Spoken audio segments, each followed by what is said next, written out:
So here we are, the new world of CSR, where it goes beyond responsibility and where bold companies play a leading role in advancing critical environmental and social causes. It's beyond responsibility. It's also about standing up and making impact. And I'll quickly quote Tim Cook, the CEO of Apple. He was recently interviewed at the Bloomberg Summit in New York. And he said that essentially companies are made up of people and people are made up of values. So inherently, that means companies are made of values. So while this kind of new CSR world was already brewing, we now almost see it exponentially accelerating. And we believe this has to do with the global wave of populism we've seen that essentially has turned 2016, at least if you're sitting in the United States, kind of upside down. But from Trump to Brexit to the French election to the referendum in Italy, the past few years has brought a populist tide, one in which government is smaller and less involved, and where many countries are more closed than open.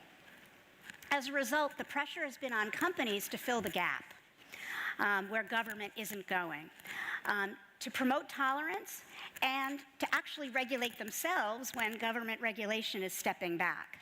So with the role of the CEO as an activist was already bubbling, but now this populist wave has really stepped it into high gear. So we'll now run through a few key examples.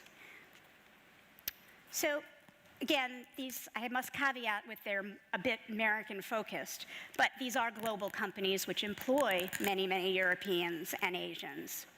So, number one, the immigration ban in the US. 1 week after Trump was put in office, he announced that there would be an immigration ban barring refugees from 7 Muslim countries entering the US. Well, the first people to step up and say, hey, no way, were Mark Benioff, Mark Zuckerberg, Reed Hastings of LinkedIn, and Sundar Pichai of Google. They immediately issued statements condemning the executive order, and more than 100 companies filed a court brief opposing it. Even Starbucks went further, and it said that they would launch an initiative to hire 10,000 refugees in 75 countries. Again, this was unheard of 20 years ago. The European refugee crisis. I think we'd all have to live under a rock to not know about that. Here in Europe, we've seen companies like IKEA doing what they can to change people's attitudes, showing we need to stop seeing refugees as a charity case, but actually a valuable people that can contribute to the economy. Unilever publishing reports about the positive impacts from hiring refugees. And in 2016, 36 German companies came together to foster the effective integration of refugees under the We Together umbrella. Since that time, 170 member companies have joined, and a variety of pilot projects have resumed under that, with the network going. Deutsche Bank is helping run that, and they've pledged to engage 1,000 employees across Germany to help serve as almost integration coaches for refugees that have arrived in Germany. And then, of course, the rise of Marine Le Pen. French executives were traditionally very reticent to speak publicly about politics, almost never. But when Macron's seat was threatened in May, in the May presidential runoff, the far-right National Front, the CEOs broke with tradition. In statements published in Les Echos, the CEOs of 13 companies said Le Pen's policies would severely harm the country of France. To quote exactly, her plan to replace national currency, her plan to introduce the French franc to replace the euro would be a catastrophe for French companies and inhabitants. And Brexit. In the lead up and aftermath of Brexit, We saw many companies in the UK and elsewhere come out against it. Of course, part of the motivation was financial and business-minded. Populism in general isn't great for the business sector, but for some companies, the statements weren't just about the financial effects. This quote I like from a woman who's the founder of a very popular British video game company. So I'll read. "It's not just about business. It's the ethos that we share very strongly.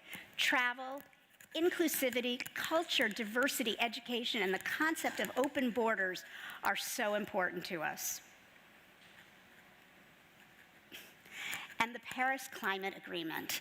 As many of you know, the United States now is, I think, with North Korea and Syria, the 3 countries in the world that are not in the Paris Climate Accords. Well, guess who got a little upset? Business. And about 700 CEOs of American countries signed a petition saying, if the US is out, we're still in.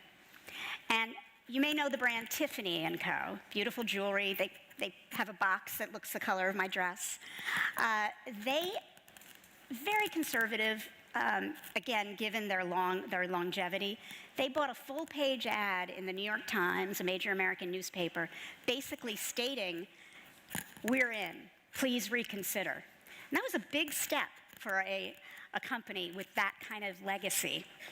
The question, of course, is, isn't it risky, right, for companies to be stepping up and doing ads like that?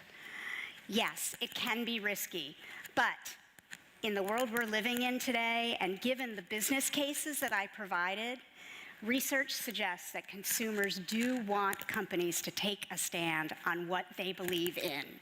And this, in closing, 78% of Americans want companies to address important social issues.